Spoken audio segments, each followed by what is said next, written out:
అసలు ఈ సిటీలో హౌస్ షిఫ్టింగ్ కష్టాలు మామూలుగా ఉండవు. ఊర్లో సొంత ఇల్లు ఉంటే ఆ బాధ అనేది తెలియదు, కానీ ఇలాంటి సిటీల్లో అయితే రెంటెడ్ హౌస్ మారుతుంటే ఆ మారే వాళ్ళకే తెలుస్తుంది బాధ.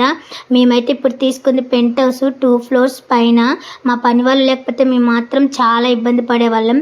మా మరిది మా పని వాళ్ళ మొత్తం సామాన్ అంతా సదిరిచ్చారు, అక్కడి నుంచి ఇక్కడికి షిఫ్టింగ్ చేశారు, కింది నుంచి పైకి కూడా మోసుకొచ్చారు. అసలు వీళ్ళు లేకపోతే మా ఒక్కలతో చాలా కష్టంగా ఉండేది పిల్లల్ని చూసుకుంటా. మిట్ట మధ్యాహ్నం ఎండలో మలమల మాడిపోతున్నా సరే పాపం వాళ్ళు మా కోసం చాలా కష్టపడ్డారు. ఇంకా మేము ఆ రోజు వంట ఏం చేసుకోలేదని అందరికి కలిపి మా వారైతే టిఫిన్ తెచ్చారు, అది తినేసాము. ఇంకా అన్నీ సదిరించి వాళ్ళు కూడా వెళ్ళిపోయారు. మధ్యాహ్నం పూట బిర్యానీ తెచ్చుకొని తిన్నాం, వంట అయితే చేయలేదు. ఇంకా అక్కడ సామాన్ సెట్ అవ్వలేదని ఇంకా ఆ రోజు పూజ చేసి పాలు పొంగించడం కుదరలేదని నెక్స్ట్ డే అయితే ఇల్లంతా పసుపు నీళ్ళు చల్లేసుకొని పూజ చేసుకొని మంచిగా పాలైతే పొంగించుకున్నాం. మా ఫుల్ వీడియో హోమ్ టూర్ కావాలనుకుంటే కామెంట్లో చెప్పండి, నేనైతే ఫుల్ వీడియో తీసి యూట్యూబ్ ఛానల్లో పెడతా. కొత్తిల్లు మాకు మంచిగా కలిసి రావాలని, అన్ని సంతోషాలు శుభాలు ఉండాలని అందరూ బ్లెస్ చేయండి.